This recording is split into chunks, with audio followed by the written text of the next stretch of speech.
बे भिडिअ'आव जोङो मोनसे सेन्ट्रेल गभर्नमेन्टनि स्किमनि सायाव सावरायगोन आरो बेखौ बोरै एप्लाइ खालामनांगौ जोङो नायगोन। बेनो जाहैबाय स्वच्छ भारत आन्दारनि सिङाव गोरिब सुबुंनो लेट्रिन बा टयलेट सरकारनिफ्राय होदों, बेखौ जोङो एप्लाइ खालामनांगौ। जाय सुबुंफोरा एप्लाइ खालामनो सानदों भिडिअ'खौ नायलांबाय थाबानो जाबाय। बेनो जाहैबाय वेबसाइटआ स्वच्छ भारत आन्दारनि सिङाव बेयाव दंजोबो इनफरमेसना। बेखौ जों बारा नायबाय थाला, जों दा बोरै एप्लाइखौ खालामनांगौ बेखौ नायदोनि। गिबियावनो क्रम ब्राउजाराव थांग्रोनांगोन बा जायखिजाया गुगोल सार्चआव थांनांगोन।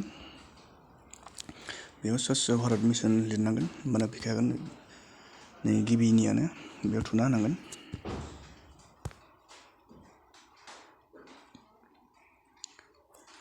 बेयाव थुनाय लोगो लोगोनो नै फैबाय पेजआ।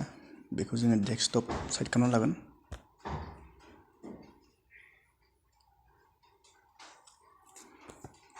जोङो एसे बोख्लायनांगोन। बेयाव नुदों एप्लिकेसन फ्रम IHL, बेयाव जोङो थुनांगोन। बेयाव थुनाय लोगो लोगोनो मोनसे पेज गेवगोन। बेयाव जोङो सिटिजेन रेजिस्ट्रेसन खालामग्रोनांगोन। बेखौ खालामनाय लोगो लोगोनो सिटिजेन रेजिस्ट्रेसन ओंखारदों। बेयाव नोंनि मबाइल नाम्बारखौ होनांगोन। जास्ट आं ओरैनो थुनि। बेयाव नोंनि मबाइल नाम्बार थुनांगोन। बेयाव नोंनि नामखौ थुनांगोन सिटिजेन नेमाव। बेयाव जेन्डारखौ सिलेक्ट खालामनांगोन। बेयाव नोंनि फुल गामि, address, post office, police station गासैखौबो होनानै फिलआप खालामनांगोन। बेयाव स्टेटखौ सिलेक्ट खालामनांगोन। बेयाव केपचा क'डखौ थुनांगोन।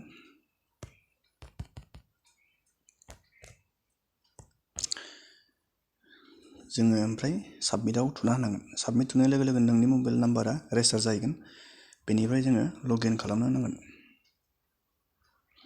लगइनआव जोङो गेट OTP आव थुनांगोन। गेट OTP आव थुनाय लोगो लोगोनो मोनसे OTP फैगोन जोंनियाव। OTP आ फैबाय। जों OTP खौ नायनि।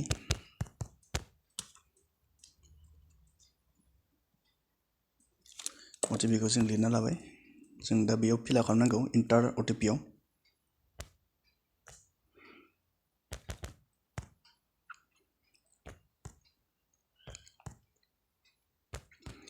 बेयाव थुनानै बे केपचाखौ जोङो बेयाव फिलआप खालामनांगोन।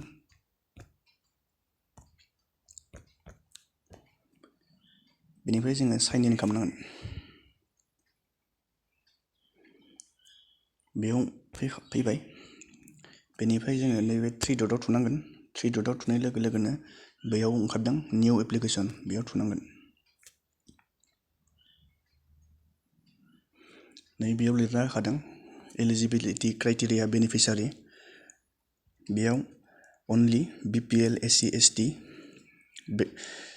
गोरिब सुबुंफोरनि थाखायल' बेयो स्किमा, अनलि SC ST। बेखौ जों दा फर्मखौ बोरै एप्लाइ खालामनांगौ जों नायदोनि। फार्स्टआवनो दङ बेयाव स्टेटआ अलरेडि सिलेक्ट थाखायो। बेनि उनाव डिस्ट्रिक्ट सिलेक्ट खालामनांगोन। बेनि उनाव ब्लकखौ सिलेक्ट खालामनांगोन। बेनि उनाव